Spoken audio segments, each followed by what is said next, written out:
Jumpa lagi di Review TV. Kali ini kita bahas gimbal lagi. Kali ini adalah Brica B-Steady XS, sebuah gimbal yang kecil banget.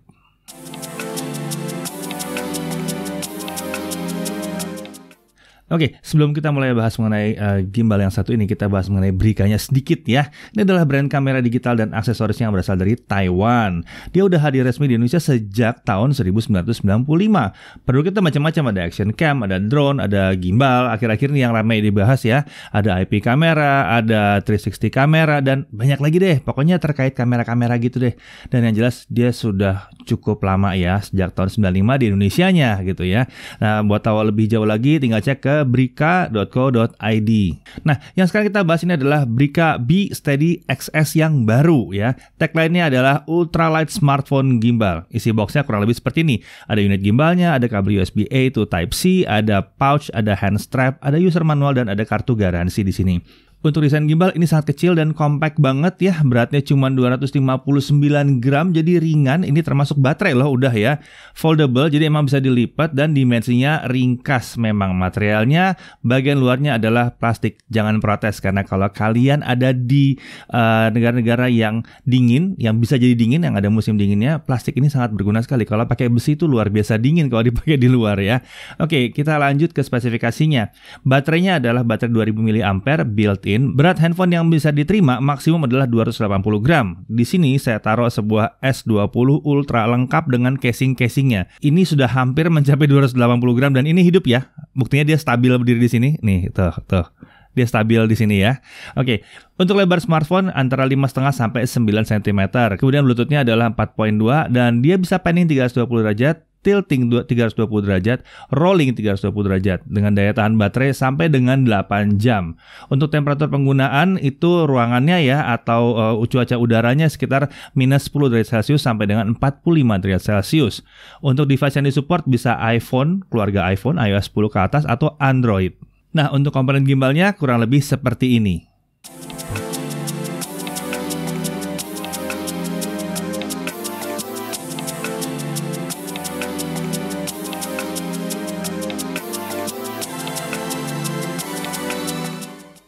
Oke, sebelum mulai kita masang dulu smartphone ke gimbal. Pertama adalah putar kepala gimbalnya ke atas, kemudian kunci engselnya dengan cara diputar bagian knobnya itu ya. Pastikan kunci-kunci motor udah terbuka, lalu pasang smartphone ke holder. Pastikan holder yang di bawah yang ini dan yang di atas itu adalah bagian yang ini. Nggak perlu takut tombol-tombol smartphone akan tertekan sama jepitan ini, nggak ada masalah karena bentuk holdernya sudah dibuat sedemikian rupa supaya tombol-tombol nggak akan kepencet. Pastikan holder di tengah-tengah smartphone karena kalau terlalu agak kiri atau ke kanan dia akan susah untuk stabil ya. Jadi ya ditimbang dulu lah sebelum mulai ya. Kalau udah tinggal ke proses selanjutnya yaitu pairing. Nah, sekarang tekan dan tahan tombol powernya. Kalau smartphone posisinya udah benar, saat nyalain udah langsung posisinya distabilkan. Lampu indikator warna hijau artinya udah terhubung ke Bluetooth, lalu lampu indikator warna merah artinya gimbal gagal stabil atau masangnya kurang benar atau ada gangguan di motornya. Misalnya belum dibuka lockingnya atau nggak sengaja ketahan sesuatu gitu ya, atau bisa juga karena gagal update firmware. Sementara itu kalau lampu indikatornya warna kuning artinya sedang nunggu pairing Bluetooth. Nah, kemudian kita buka app Brica B-Steady XS. App ini bisa di-download dari Play Store yang pakai Android atau App Store untuk yang pakai iOS. Pastikan app-nya yang XS ya, karena Brica punya banyak app. Kemudian pastikan Bluetooth smartphone sudah menyala. Klik connect lalu pilih B-Steady XS. Kalau udah berarti gimbalnya udah siap dipakai. Nah, dalam pemakaian by default mode yang kepasang itu adalah pan tilt follow di situ ya. Kalau mau diubah, tinggal diubah di setting kameranya sesuai kebutuhan. Kan ada app-nya di situ. Di gimbalnya terdapat beberapa tombol ya. Tombol yang kiri itu adalah tombol shutter untuk foto video. Kita tekan 1 kali untuk rekam foto, tekan 2 kali kita pindah ke mode foto video, tekan 3 kali pindah ke kamera depan atau belakang. Sementara yang kanan itu nggak cuma berfungsi sebagai tombol power, tapi dia juga untuk kalibrasi ulang. Caranya tinggal klik 5 kali, dia akan masuk mode kalibrasi. Atau bisa juga untuk rotate pindah dari mode vertikal ke horizontal atau kebalikannya ya. Caranya cuma klik 1 kali aja. Sangat mudahan kalau lagi mau IG story misalnya atau TikTok mungkin gitu ya. Kalau mau vertikal atau berdiri tinggal klik 1 kali doang. Lalu slider di samping ini bisa kalian pakai untuk zoom in, zoom out. Nah, kalau udah tahu cara pemakaiannya, sebenarnya udah tinggal pakai rekaman aja, lalu video juga udah langsung stabil kok gitu. Nah, sekarang saatnya pengujian dan saya serahkan ke Chris ya. Oke teman-teman, sebelum kita lanjut ke lokasi syuting, saya pengen kasih tahu dulu equipment yang saya pakai dan aplikasi apa aja yang akan saya pakai nanti untuk keperluan syuting. Jadi untuk yang pertama, device yang akan saya pakai itu hanya 2 ya teman-teman. Jadi gimbal Brica B-Steady XS sendiri. Kemudian untuk smartphone-nya saya pakai ROG Phone 3. Mungkin ada yang nanya ya kenapa harus ROG Phone 3? Simple sih. Jadi untuk di studio kita kali ini, di kantor kita, smartphone yang paling berat ini di ROG Phone 3 ya, karena di bobotnya 240 gram. Sedangkan dari klaimnya si Brica sendiri, dia bisa menampung smartphone yang beratnya hingga 280 gram. Ya kita sih belum ada ya smartphone yang seberat itu. Jadi kita pengen lihat dengan ROG Phone 3 yang bobotnya 240 gram ini, apa dia ada masalah atau dia baik-baik saja. Itu aja sih sebenarnya. Lalu untuk aplikasinya kita pakai 2 aplikasi kamera. Jadi yang aplikasi pertama adalah aplikasi dari Brica-nya sendiri. Kemudian kita pakai kamera bawaannya ROG Phone 3. Kita pakai 2. Kenapa kita pakai 2? Jadi di software kamera Brica-nya sendiri sebenarnya ada limitasi juga. Ada beberapa fitur yang saya butuhkan tapi belum ada di software kamera Brica-nya ini. Jadi sebagian fitur saya pakai kamera bawaannya Asus ROG Phone 3. Lalu sebagian fiturnya lagi saya pakai dari kameranya Brica. Dan alasan lain kenapa saya pakai ROG Phone 3 adalah dia bisa dimatikan software stabilizer-nya atau yang biasa kita sebut sebagai EIS. Kalau EIS dinyalakan sebenarnya dengan tangan aja dia udah cukup bagus untuk menstabilkan. Tapi sengaja saya matikan karena saya pengen dapetin sudut pandang yang lebih luas. Kalau stabilizer kita nyalain, dia pakai EIS dan akan melakukan cropping. Dan itu akan bikin sudut pandangnya menjadi lebih sempit. Jadi EIS di ROG Phone 3 ini akan kita matikan supaya sudut pandangnya menjadi lebih lebar. Dan untuk stabilizer jadi ya kita benar-benar menggunakan kemampuan dari Brica B-Steady XS ini. Oke, sekarang kita lanjut ke lokasi syuting. Oke teman-teman, jadi sekarang nih saya lagi di satu mall di Jakarta. Jadi rencananya nih kali ini saya pengen syuting video action singkat bersama teman saya nanti. Dan di sini nih saya rencananya pengen pakai smartphone aja untuk bikin video kontennya, plus bantuan dari gimbal Brica B-Steady XS yang sedang saya pakai ini nih. Jadi untuk memperagakan fitur-fiturnya, jadi gimbal ini bisa apa aja, bagusnya gimana, nanti kita akan lihat hasilnya setelah ini. Oke, jadi ini orangnya. Halo Vin. Halo. Woi, long time no see.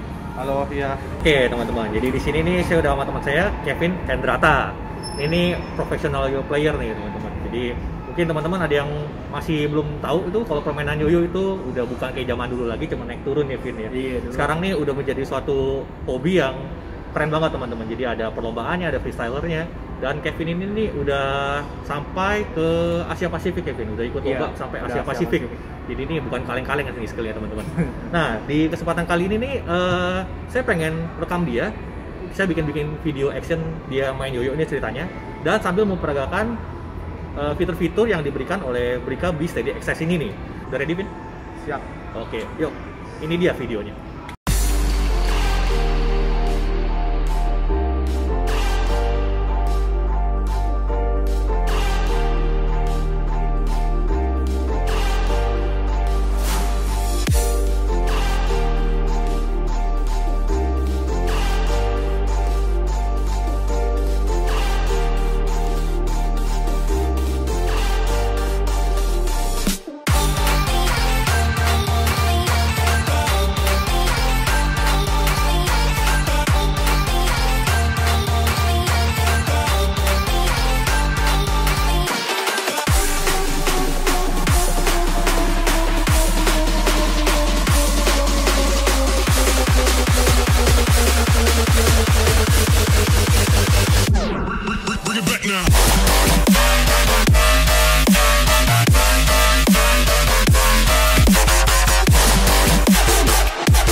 Nah, tadi itu hasil videonya teman-teman. Ya mungkin hasil videonya ini bukan sekelas profesional filmmaker ya. Saya sendiri juga masih belajar, ya masih amatir lah. Jadi, tapi seenggaknya saya mau mulai belajar dulu. Dan sekarang mari kita lanjut ke bagian behind the scene-nya. Jadi saya pengen kasih tahu nih di sini proses saya syutingnya seperti apa dan fitur apa aja yang saya manfaatkan dari gimbalnya Brica B-Steady XS ini. Nah, kita mulai dari yang pertama dulu nih. Jadi dari scene pertama ini, untuk shot wajah Kevin ini saya menggunakan fitur yang namanya itu face tracking. Jadi kalau kalian lihat di menu kameranya itu ada di kiri bawah sini, nanti itu ada dua. Yang atas itu adalah face tracking, yang bawah object tracking. Nah, saya pakai yang atas. Nah, jadi yang saya lakukan itu saya tap ke bagian wajahnya Kevin, nanti akan muncul frame hijau gitu. Nah, itu menandakan kalau wajahnya itu akan di tracking. Motor gimbal ini akan mengikuti wajahnya supaya diusahakan tuh tidak keluar dari frame. Dan sembari jalan saya pakai fitur ini untuk mendapatkan efek panning yang smooth juga teman-teman. Jadi ada efek panning pelan gimana gitu. Oke, kita lanjut ke scene berikutnya. Nah, untuk bagian yang ini sih belum pakai fitur apa-apa. Jadi saya pakai gimbalnya untuk video close up aja, sederhana ini. Nah, ini bagian yang keren juga sini. Jadi ini saya pakai fitur dari software kameranya Brica yang namanya itu adalah Smart Motion Time Lapse. Jadi dengan fitur ini kita bisa mendapatkan video time lapse tapi ada panning yang smooth gitu. Ini video ini sebenarnya agak mustahil kalau kita pakai tangan doang gitu ya. Jadi ini mesti pakai gimbalnya sendiri dan kita harus pakai tripod kecilnya juga supaya kita bisa taruh dan biarkan motornya bergerak sendiri. Jadi kalau kita klik bagian Smart Motion Time Lapse ini, nanti ada bagian panning angle range, recording duration sama video duration. Nah, karena durasi time lapse saya di sini saya juga nggak rencana untuk panjang-panjang banget.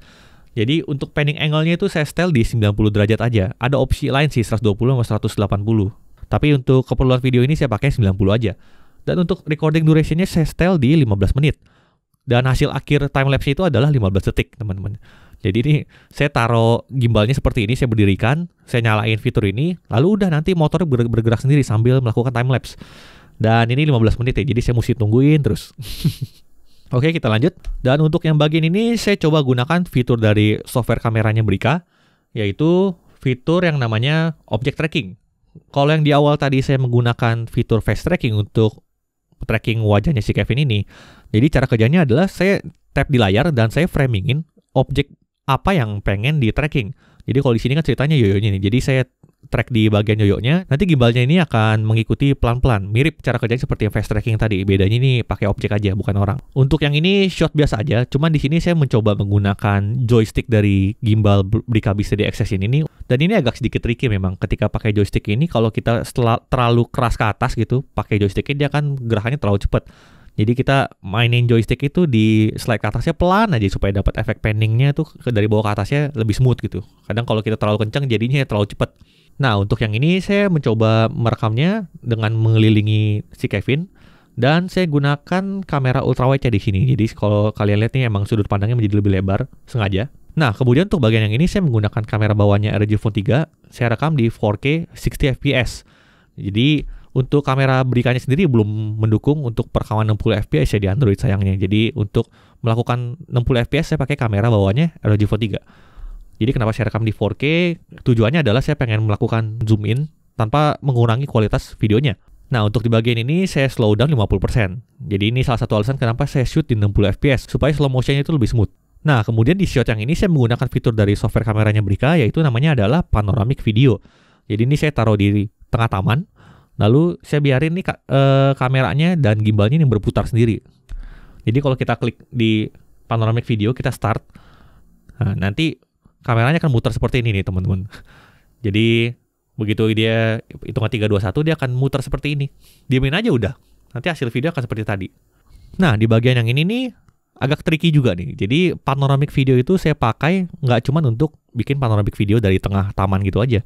Nah, di shot ini saya coba caranya itu adalah mengitari si Kevin ini melingkar gitu sambil menggunakan fitur panoramic video dari software kameranya Brica ini. Jadi supaya ketika saya muterin Kevin ini ada efek panningnya juga gitu.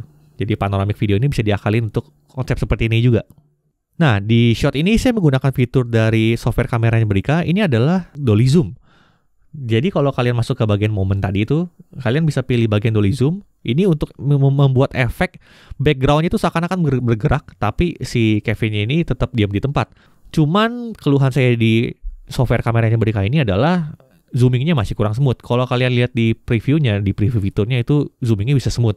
Dan untuk sementara ini untuk smooth zooming itu tuh baru bisa didapetin di perangkat iOS aja ya. Jadi untuk di Android ini nggak tahu kenapa dia belum optimal untuk zoomingnya. Jadi kalau kalian lihatnya masih agak sedikit patah-patah gitu, memang dari softwarenya ya. Oke, jadi untuk yang ini nih saya paling suka sebenarnya fitur dari kamera berikanya ini. Jadi nama fiturnya ini adalah Inception. Jadi kalau kalian ke bagian momen lalu ke bagian Inception, jadi kita bisa bikin kameranya itu muter sendiri teman-teman. Jadi ini cara kerjanya ini saya syuting di bagian, kan ada dua klip nih. Jadi yang pertama saya shoot di bagian taman, yang kedua saya shoot di bagian dalam mall ini. Jadi ada 2 klip di sini. Jadi dia ada 2 pilihan, bisa muter 180 derajat atau 270 derajat. Untuk di shot ini saya coba pakai 270 derajat supaya saya bisa menggabungkan 2 klip ini nih. Jadi yang klip pertama muter dulu setengah, nanti setengahnya itu saya potong, saya edit, jadi langsung ke scene berikutnya dengan masih seakan-akan nih masih dalam satu putaran yang sama gitu. Jadi efek yang saya pakai di sini namanya adalah Inception. Ini keren banget sih teman-teman. Nah, untuk yang shot di sini saya coba memanfaatkan fitur stabilizer dari gimbalnya sendiri ini. Jadi saya ambil shotnya ini dimulai dari jauh dulu, habis itu saya lari ke depan untuk kayak mendapatkan efek zoom in. Cuman sayanya itu sebenarnya lari ke si cafe-nya itu. Nah, untuk yang bagian ini saya juga menggunakan fitur dari software kameranya Brika. Ini namanya adalah Fantastic Rotation. Jadi efek ini bikin gerakannya jadi bisa muter ke kanan. Nah, nanti habis muter dari ke kanan tuh di sudut tertentu dia akan muter balik lagi ke kiri gitu. Jadi kiri kanan. Nanti akan jadi efeknya seperti ini. Nah, untuk yang shot ini simple aja sih. Saya pakai kamera bawahnya ROG Phone 3 kalau yang ini. Karena ini membutuhkan fitur yang namanya slow motion. Dan untuk di software Brikanya ini sayangnya belum bisa melakukan slow motion ya. Jadi kalau kalian butuh slow motion itu harus ke kamera bawahnya dulu. Nah, untuk yang shot ini simple banget. Saya cukup naruh gimbal Brikanya ini di lantai. Terus saya sedikit arahkan ke atas, lalu tinggal di-shoot. Udah gitu aja. Kalau yang ini gampang. Lalu sama, ini juga saya pakai fitur slow motion 240 fps di kamera bawahnya ROG Phone 3. Jadi sambil saya taruh di lantai juga yang ini. Untuk yang ini saya rekam di ultra wide supaya dapat sudut pandang lebih lebar. Dan ini shot terakhir saya rekam di 60 fps juga supaya bisa pas penutupnya si Kevin-nya jalannya lebih smooth aja gitu. Begitu di slow down dia lebih smooth. Oke, kurang lebih prosesnya seperti itu. Sekarang kita lanjut ke bagian harganya nih teman-teman. Ini harganya berapa sih sebenarnya? Jadi kalau kalian cek di toko-toko online, ini harga Brika Beast Steady Access ini nih nggak nyampe 1,5 juta teman-teman. Ini cuma 1 jutaan aja. Untuk harga segini saya bilang sih ini menarik banget nih Brika Beast Steady Access ini. Nah, sekarang kita masuk aja ke kesimpulannya. Jadi setelah saya pakai syuting untuk di lapangan seperti tadi itu, saya menemukan beberapa poin kekurangan. Yang pertama, app kamera Brika di Android ini tidak selengkap kamera bawaan di smartphone-nya atau tidak selengkap di iOS. Ya, jadi kita bisa bilang sebenarnya ini gimbalnya lebih ke iOS friendly teman-teman. Karena kita kehilangan beberapa fitur penting seperti ini contohnya. Tidak adanya 60 fps recording. Jadi kalau di Android itu di resolusinya kita bisa setel di 720p, 1080p, dan 4K tapi cuma di 30 fps. Bedanya nih kalau di iOS itu kita udah cobain iPhone-nya punya kenalan. Jadi yang saya pinjam ini adalah iPhone 6 ya teman-teman. iPhone lama sebenarnya. Dan di iPhone 6 ini dia bisa loh. Dia merekam videonya di resolusi yang Full HD di frame rate 24 fps, 30 fps, dan 60 fps. Semuanya bisa. Sedangkan di Android belum bisa sayangnya. Kemudian nggak bisa slow motion. Jadi kalau kalian mau slow motion mesti ke kamera bawaannya. Dan bedanya juga kalau di iPhone 6 tadi, itu di iPhone itu dia bisa slow motion. Di app kamera Brikanya udah ada fitur slow motion ya, kalau di Android belum. Lalu kekurangan berikutnya yang saya dapati adalah zoomingnya masih patah-patah. Kalau kita bandingin ini saya ada klipnya, bisa kalian lihat. Kalau di Android itu proses zoomingnya itu masih agak berasa gitu, ada patah-patah kurang smooth. Sedangkan kalau di iOS akan berasa lebih smooth. Itu sih yang saya rasain bedanya. Kemudian untuk kekurangan lainnya paling baterai sih. Sebenarnya baterai ini juga saya nggak bisa bilang kekurangan juga, karena ini sangat relatif ya untuk baterai ini ya. Dari pemakaian saya ini sih untuk syuting seperti tadi itu butuh proses kurang lebih 5 jaman untuk bikin video tadi. Dan dari full sampai saya selesai syuting itu udah berkurang sekitar 80% lah. Jadi ini begitu udah cek tuh udah tinggal dikit baterainya. Tapi ini sebenarnya udah resiko desain ya teman-teman. Kalau mau baterai lebih besar tentunya form factor juga akan ikutan lebih besar. Tapi karena ini compact, menurut saya sih ini udah cukup banget. Karena ini sangat subjektif, tergantung dari konten apa yang kalian bikin. Kemudian ada beberapa catatan juga, sekaligus ini dari pengalaman saya pakai gimbal ini juga. Kita nggak bisa bilang kalau penggunaan gimbal itu sangat-sangat gampang ya teman-teman. Terutama untuk kalian yang belum pernah pakai sama sekali. Saya sendiri juga belum terlalu pengalaman untuk dalam pemakaian gimbal. alat secanggih ini nih memang perlu proses belajar dulu teman-teman. Jadi sebelum dipakai untuk berekam, ada baiknya kita belajar tutorialnya dulu, kita belajar dasar-dasarnya dulu. Jadi ini bukan suatu alat yang kalian beli terus taruh HP-nya langsung bisa pakai, enggak. Ini memang butuh proses belajar sedikit. Tapi kalau emang kalian content creator atau vlogger yang serius, yang mau meningkatkan kualitas videonya, harusnya proses belajar seperti ini bukan masalah buat kalian. Nah, untuk kelebihannya sendiri ada banyak juga. Saya pribadi setelah pakai ini cukup happy juga sih pakai Brika B Steady Access ini. Untuk kelebihan pertama, yaitu desainnya yang compact, bisa dilipat. Jadi tinggal taruh pause aja, enak nih dibawa kemana-mana, nggak usah bawa tas gede-gede. Ini ukurannya sih yang benar-benar jadi nilai jualnya banget. Kemudian bobotnya juga yang sangat ringan, cuma 259 gram, ini enteng banget. Kemudian stabilizernya juga berfungsi dengan baik, walaupun di smartphone yang bobotnya 240 gram seperti ini. Jadi nggak masalah ya pakai smartphone kayak begini juga. Dan kemudian harganya juga yang sangat terjangkau. Untuk 1 jutaan ini worth it banget sih menurut saya untuk gimbal seperti ini. Dan menariknya juga dia sudah termasuk mini tripod, jadi udah langsung bisa dipakai berdiri seperti ini. Kemudian kelebihan lainnya adalah dia sudah menggunakan port charging USB-C. Jadi udah sangat kekinian banget nih. Kalau smartphone kalian udah kekinian, chargernya itu juga bisa dipakai untuk ngecas si Brika B Steady Access ini. Oke, jadi mungkin sekian dulu untuk pengujian Brika B Steady Access ini. Jadi terima kasih untuk kalian yang sudah mengikuti prosesnya dari awal sampai akhir. Sekarang kita balik ke Mas Teddy. Ya, jadi udah jelas ya mengenai si Brika B Steady Access ini. Udah jelas banget tadi Chris sudah menjelaskan dengan tuntas banget ya. Oke, kalau dari saya sih saya sukanya memang karena ukurannya yang kecil. Saya udah nggak sabar sih kita melalui semua ini dan saya bisa liputan-liputan lagi. Nggak sabar mau nyoba yang kecil satu ini. Oke, saya Deddy Irfan, Jagat Review TV.